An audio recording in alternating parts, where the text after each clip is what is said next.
श्री राम जय जय राम, श्री राम जय जय राम।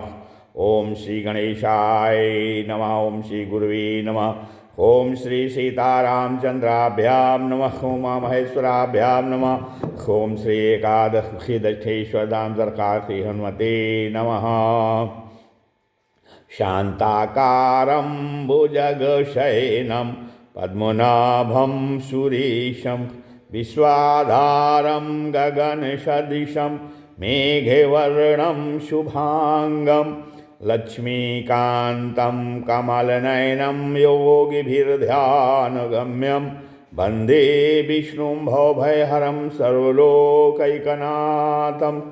यं ब्रह्मा वरुणेन्द्ररुद्रमरुतः स्तुवन्तु दिव्यैस्तवै वेदैः साङ्गपदक्रमोपनिषदैर्गायन्ति यं सामगा ध्यानावस्थितद्गतेन मनसा पश्यन्ति यं योगिनो यस्यान्तं न विदुषुरासुरगणा देवाय तस्मै नमः। नीलाम्बुजश्यामलकोमलाङ्गं सीतासमारोपितवामभागं पाणवमहासायकचारुचापं नमामि रामं रघुवंशनाथं। लोकाभिरामं रणरङ्गधीरं राजीवनेत्रं रघुवंशनाथं।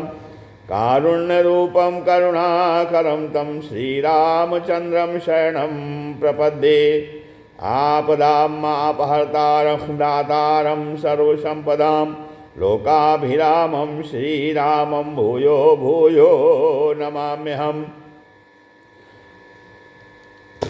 बंशी विभूषितकरान्नवनीरदाभात् पीताम्बरादरुणबिम्बफलाधरोष्ठात् पूर्णेन्दुसुन्दरमुखादरविन्दनेत्रात् कृष्णात् परं किमपि तत्त्वमहं न जाने। भवानी शंकरो वन्दे श्रद्धा विश्वासरूपिणो याभ्यां विना न पश्यन्ति सिद्धा स्वान्तस्तमीश्वरम्। मनोजवं मारुततुल्यवेगं जितेन्द्रियं बुद्धिमतां वरिष्ठं वातात्मजं वानरयूथमुख्यं श्रीरामदूतं शरणं प्रपद्ये। मूकं करोति वाचालं पङ्गुं लङ्घयते गिरिं यत्कृपातमहं वन्दे परमानन्दमाधवम्। गुरुर्ब्रह्मा गुरुर्विष्णु गुरुर्देवो महेश्वरः गुरुसाक्षात् परब्रह्म तस्मै श्रीगुरुवे नमः। अज्ञानान्धकारस्य ज्ञानाञ्जनशलाकया चक्षुरुन्मीलितं येन तस्मै श्रीगुरुवे नमः। श्रीराम जय राम, श्री राम जय जय राम। सत्संग क्रम में आज श्रीमद् भगवद गीता के अध्याय 12 के 12वें श्लोक का व्याख्यान का संस्मरण चल रहा है, जिसमें कि कर्म फल त्याग के विषय में भगवान बता रहे हैं कि कर्म फल त्याग जो है, कर्म फल त्याग कर्मयोग का ही दूसरा नाम है। कारण कि कर्मयोग जो है, कर्मयोग में कर्मफल त्याग ही मुख्य है। और यह कर्मयोग भगवान श्री कृष्ण के अवतार से बहुत पहले ही लुप्तप्राय हो गया था। अब भगवान ने अर्जुन को जो है निमित्त बनाकर कृपापूर्वक जो है इस कर्मयोग को फिर से प्रकट किया। भगवान ने इसको प्रकट करके प्रत्येक परिस्थिति में और प्रत्येक मनुष्य को कल्याण का अधिकार प्रदान किया। अन्यथा जो है अध्यात्म मार्ग के विषय में कभी यह सोचा ही नहीं जा सकता कि एकांत के बिना, कर्मों को छोड़े बिना और वस्तुओं का त्याग किए बिना, स्वजनों के त्याग के बिना प्रत्येक परिस्थिति में मनुष्य अपना कल्याण कर सकता है। कर्मयोग में फलाशक्ति का त्याग ही मुख्य है। आप स्वस्थता, अस्वस्थता, धनवत्ता, निर्धनता, मान अपमान, स्तुति, निंदा आदि जो है सभी अनुकूल और प्रतिकूल परिस्थितियाँ जो है कर्मों के फल रूप में आती हैं। और इनके साथ राग द्वेष रहने से कभी परमात्मा की प्राप्ति नहीं हो सकती। आप उत्पन्न होने वाली मात्र वस्तुएं कर्मफल हैं। जो फल रूप में मिला है वह जो है सदा रहने वाला नहीं होता, क्योंकि जब कर्म सदा नहीं रहता तब जो है उससे उत्पन्न होने वाला फल भी सदा कैसे रहेगा। हाँ, इसलिए जो है उसमें आसक्ति और ममता करना बहुत बड़ी भूल है। जो फल कभी नहीं मिला उसकी कामना भी भूल है। अतः जो है इसलिए फलासक्ति का त्याग जो है कर्मयोग का जो बीज है। अब कर्मयोग में क्रियाओं की प्रधानता प्रतीत होती है और जो है जो शरीर आदि जड़ पदार्थों के बिना जो है क्रियाओं का होना जो है संभव नहीं है। इसलिए जो है कर्मों एवं उनके फलों से छुटकारा पाना बहुत कठिन मालूम होता है। परंतु जो है वास्तव में देखा जाए तो मिली हुई कर्म सामग्री, जो कर्म सामग्री क्या है, शरीरादि जड़ पदार्थों, ये शरीरादि जड़ पदार्थ जो हैं तो कहते हैं मिली हुई कर्म सामग्री को अपनी तथा जो है अपने लिए मानने से ही फलाशक्ति का त्याग कठिन मालूम देता है। जो शरीरादि पदार्थ सामग्री है तो शरीरादि पदार्थ सामग्री में किसी प्रकार की आसक्ति नहीं रखना चाहिए और किसी प्रकार की आसक्ति न रखकर जो है कर्तव्य कर्म करने से परमात्मा की प्राप्ति हो जाती है। तो वास्तव में जो है जो क्रियाएं हैं वो कभी बंधन कारक नहीं होती। बंधन का मूल जो है क्या होता है, उसकी कामना और फलाशक्ति है। कामना और फलाशक्ति के मिटने पर सभी कर्म बंधन जो है अकर्म, सभी कर्म अकर्म हो जाते हैं। आप भगवान ने कर्मयोग को कर्म संन्यास से भी शेष बताया है। भगवान के मत में स्वरूप से कर्म का त्याग करने वाला व्यक्ति सन्यासी नहीं है। स्वरूप से कर्मों का त्याग नहीं करना चाहिए। प्रत्युत कर्म फल का आशय न लेकर कर्तव्य कर्म करने वाला कर्मयोगी ही सन्यासी है। और आसक्ति रहित जो कर्मयोगी है तो कर्मयोगी आसक्ति रहित होकर सभी संकल्पों से मुक्त हो जाता है और सभी संकल्पों से मुक्त होकर सुगमता पूर्वक योगारूढ़ हो जाता है। आप इसके विपरीत जो है जो कर्मों तथा उनके फलों को अपना और अपने लिए मानते हैं, तो जो कर्मों और उनके फलों को अपना मानकर अपने लिए मानकर सुख भोग की इच्छा रखते हैं, वे वास्तव में क्या है, पाप का ही भोग करते हैं। इसलिए जो है फलाशक्ति ही संसार में बंधन का मुख्य कारण है। फले शक्तो निबध्यते, इसका त्याग ही वास्तव में त्याग है। अब गीता जी में फलाशक्ति के त्याग पर गीता जी में बहुत जोर दिया गया है।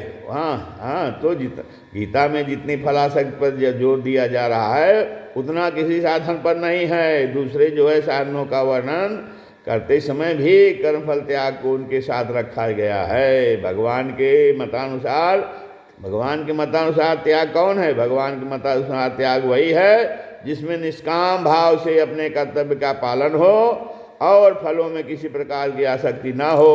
उत्तम से उत्तम में कर्म हो तो उत्तम से उत्तम कर्मों में भी आसक्ति न हो और जो है साधारण से साधारण कर्मों में भी द्वेष ना हो, क्योंकि कर्म तो उत्पन्न होकर समाप्त हो जाएंगे पर उनमें होने वाली आसक्ति माने राग और द्वेष रह जाएगा, जो बंधन का हेतु है, कारण है।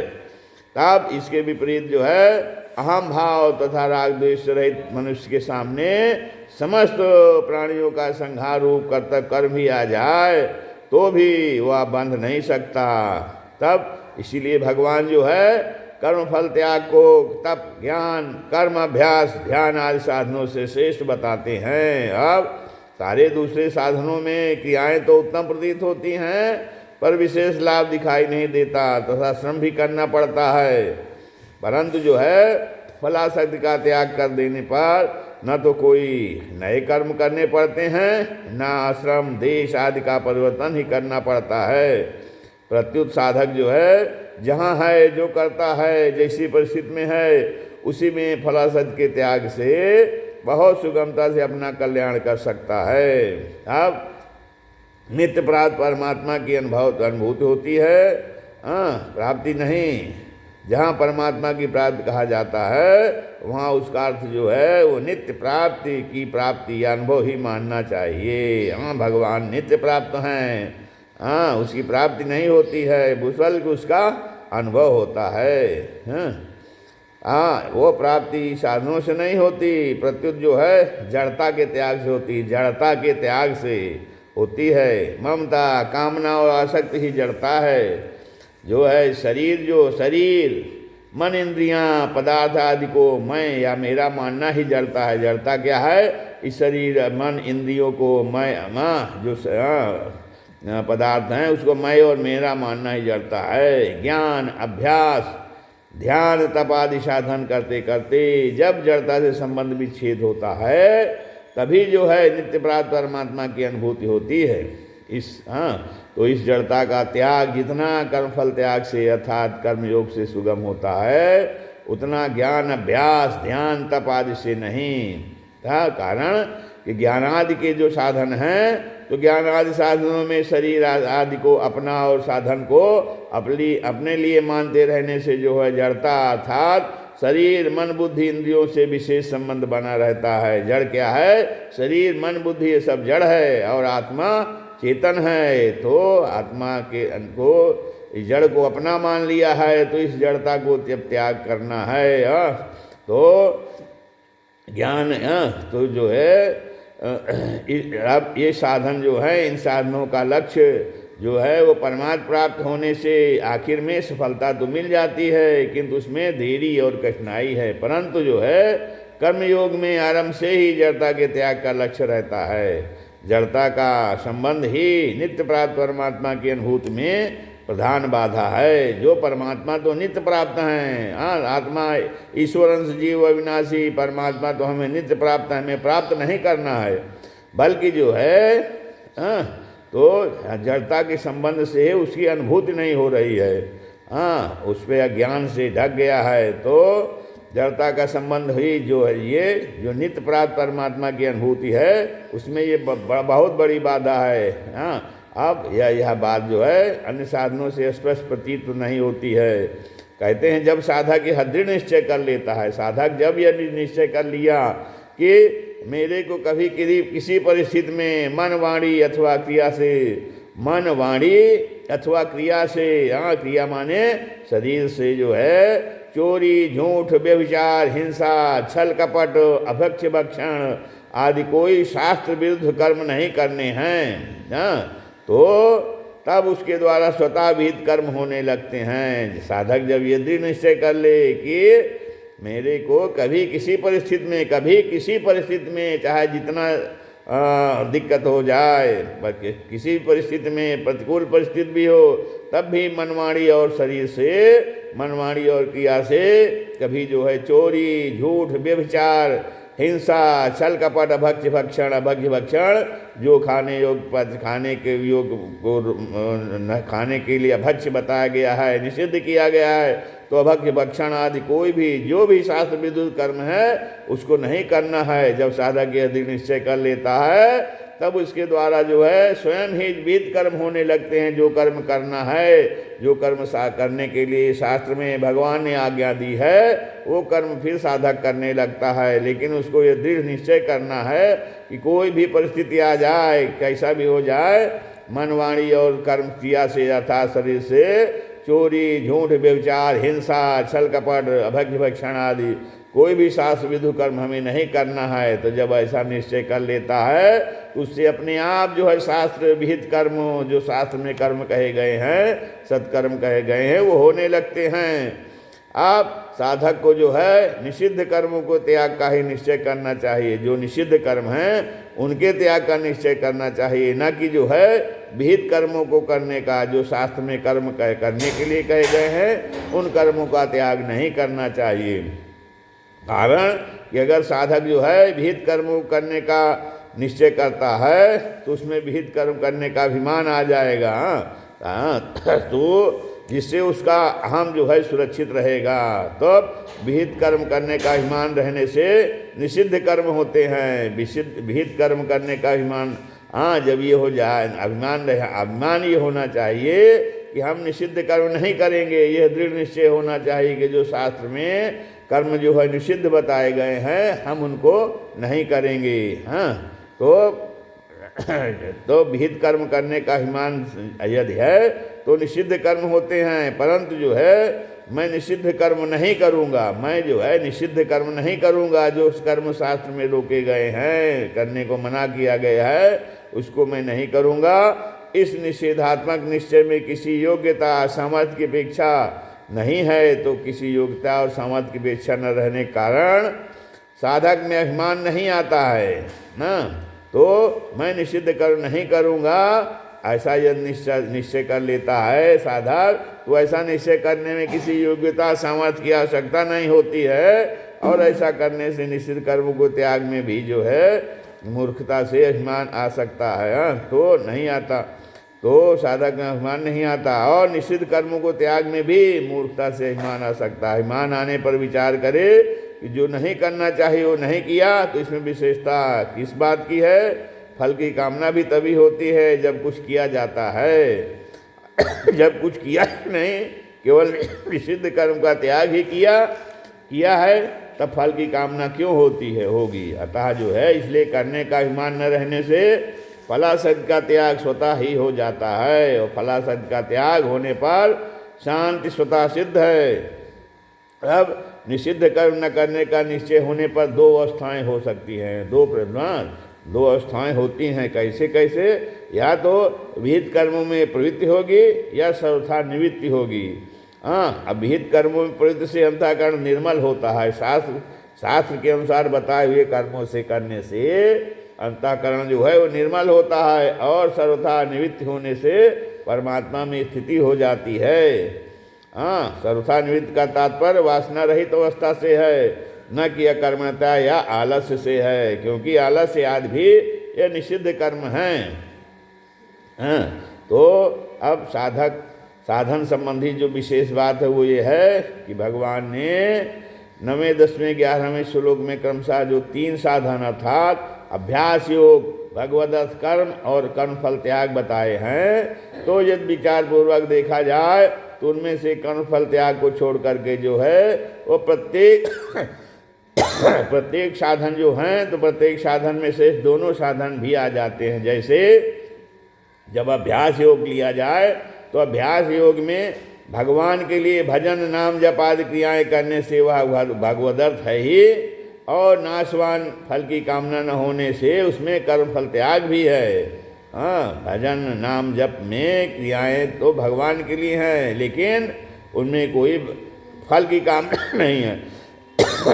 फिर दूसरा जो भगवदर्थ कर्म है, भगवदर्थ कर्म में भगवान के लिए कर्म होने से अभ्यास योग भी है, और नाशवान फल की कामना न होने से कर्म फल त्याग भी है इसमें। तो अब वास्तव में साधक को सबसे पहले अपने लक्ष्य, ध्येय अथवा उद्देश्य को दृढ़ करना चाहिए।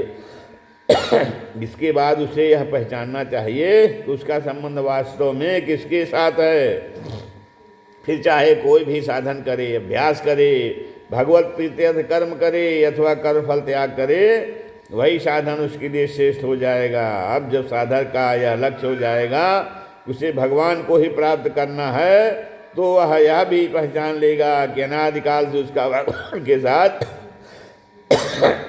स्वतः सिद्ध संबंध है, तब कोई भी साधन उसके लिए छोटा नहीं रह जाएगा।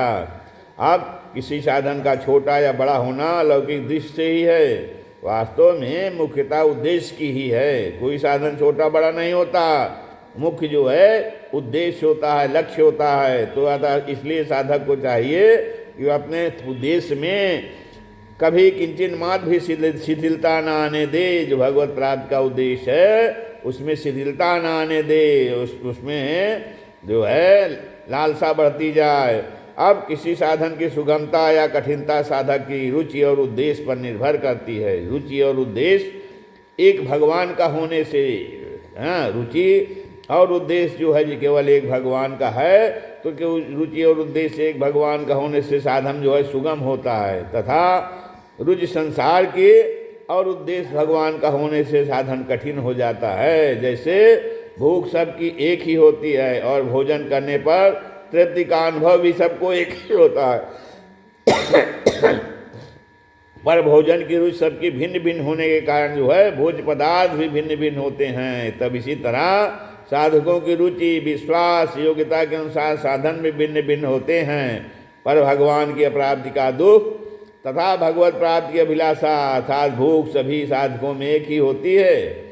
हाँ, तो साधक चाहे किसी भी श्रेणी का क्यों न हो, साधन की पूर्णता के बाद भगवत प्राप्त रूप आनंद की अनुभूति तृप्ति भी सबको एक जैसी होती है। अब इस प्रकार अर्जुन को निमित्त बनाकर भगवान ने मनुष्य मात्र के लिए जो है वो 4 साधन बताए हैं। मनुष्य मात्र के लिए कौन सा? पहला समर्पण योग, दूसरा अभ्यास योग, और तीसरा भगवान के लिए संपूर्ण कर्मों का अनुष्ठान, और चौथा सर्व कर्म फल त्याग। समर्पण योग, अभ्यास योग, भगवान के लिए संपूर्ण कर्मों का अनुष्ठान, संपूर्ण अर्थात संपूर्ण कर्म भगवान के लिए, और सर्व कर्म फल त्याग। यद्यपि जो है चारों साधनों का फल भगवत प्राप्ति है, तथा फिर भी साधकों में रुचि, श्रद्धा, विश्वास और योग्यता की भिन्नता के कारण भिन्न भिन्न साधनों का वर्णन किया गया है। वास्तव में ये जो चारों साधन हैं, चारों ही साधन समान रूप से स्वतंत्र और श्रेष्ठ हैं। इसलिए साधक जो भी साधन अपनाए उस साधन को सर्वोपरि मानना चाहिए। कोई भी साधन अपनाए उसे ही अच्छा मानना चाहिए कि यही सबसे अच्छा है, सर्वोपरि है। अपने साधन को किसी भी तरह हीन अर्थात निम्न श्रेणी का नहीं मानना चाहिए। और साधन की सफलता अर्थात भगवत प्राप्ति के विषय में कभी निराश भी नहीं होना चाहिए, क्योंकि कोई भी साधन निम्न श्रेणी का नहीं होता। अगर साधक का एकमात्र उद्देश्य भगवत प्राप्ति हो, साधन उसकी रुचि, विश्वास तथा योग्यता के अनुसार हो, और साधन पूरी सामर्थ्य और तत्परता, लगन से किया जाए, और भगवत प्राप्ति की उत्कंठा भी जो है तीव्र बनी रहे, तो सभी साधन एक समान हैं। अब साधक को उद्देश्य, सामर्थ्य और तत्परता के विषय में कभी हतोत्साह नहीं होना चाहिए। भगवान जो है साधक से इतनी ही अपेक्षा रखते हैं कि वो अपनी पूरी सामर्थ्य और योग्यता को साधन में लगा दे। साधक चाहे भगवत तत्व को ठीक न जाने, पर सर्वज्ञ भगवान तो उसके उद्देश्य, भाव, सामर्थ्य, तत्परता आदि को अच्छी तरह जानते ही हैं। अब यदि जो है साधक अपने उद्देश्य, भाव, चेष्टा, तत्परता, उत्कंठा आदि में किसी प्रकार की कमी न आने दे, तो भगवान स्वयं उसे अपनी प्राप्ति करा देते हैं। वास्तव में अपने उद्योग, बल, ज्ञान आदि की कीमत से भगवान की प्राप्ति हो ही नहीं सकती। वास्तव में जो है, जो कोई अपना अभिमान करे कि अपना उद्योग, बल, ज्ञान आदि की कीमत पे कि हम अपने उद्योग, बल, ज्ञान से भगवान की प्राप्ति कर सकते हैं, तो इससे भगवान की प्राप्ति हो ही नहीं सकती। अगर भगवान के दिए हुए बल, ज्ञान आदि को भगवान की प्राप्ति के ही लगा दिया जाए, तो वे साधक को कृपा पूर्वक अपनी प्राप्ति करा देते हैं। अब संसार में भगवत प्राप्ति ही सबसे सुगम है, और इसके सभी अधिकारी हैं, क्योंकि इसी के लिए मनुष्य शरीर मिला है। साधन धाम मोक्ष कर द्वारा, पाहि न जेहि परलोक संवारा। तब सब प्राणियों के कर्म भिन्न भिन्न होने के कारण किन्हीं दो व्यक्तियों को भी संसार के पदार्थ एक समान नहीं मिल सकते, जबकि भगवान एक होने से भगवत प्राप्ति जो है सबको एक समान ही होती है। क्योंकि भगवत प्राप्ति कर्म जन्य नहीं है, भगवत प्राप्ति कर्म जन्य नहीं है। भगवान की प्राप्ति में संसार से वैराग्य और भगवत प्राप्ति की उत्कंठा, ये 2 बातें ही मुख्य हैं। संसार से वैराग्य और भगवत प्राप्ति की उत्कंठा, ये 2 बातें ही मुख्य हैं। इन दोनों में से किसी भी एक साधन के तीव्र होने पर भगवत प्राप्ति हो जाती है। फिर भी भगवत प्राप्ति की उत्कंठा में विशेष शक्ति है। अब ऊपर जो है ये जो 4 साधन अभी बताए गए हैं, उनमें से प्रथम 3 साधन तो मुख्यतः भगवत प्राप्ति की उत्कंठा जागृत करने वाले हैं, और चौथा साधन जो है कर्म फल त्याग मुख्यतः संसार से संबंध विच्छेद करने वाला है। अब कहते हैं कि फिर भी देखिए, साधन कोई भी हो, जब सांसारिक भोग दुखदायी प्रतीत होने लगेंगे तथा भोगों का हृदय से त्याग होगा, तब जो है लक्ष्य भगवान होने से, तब लक्ष्य भगवान हो जाएगा। तो लक्ष्य भगवान होने से भगवान की ओर स्वतः प्रगति होगी, और भगवान की कृपा से ही उनकी प्राप्ति हो जाएगी, जब लक्ष्य भगवान हो जाएंगे। इसी तरह जब भगवान परम प्रिय लगने लगेंगे, उनके बिना रहा नहीं जाएगा, उनके वियोग में व्याकुलता होने लगेगी, तब शीघ्र ही भगवान की प्राप्ति हो जाएगी। इसी तरह जब भगवान परम प्रिय लगने लगेंगे, उनके बिना रहा नहीं जाएगा, उनके वियोग में व्याकुलता होने लगेगी, तब शीघ्र ही भगवान की प्राप्ति हो जाएगी। हाँ, श्री राम जय जय राम, श्री राम जय जय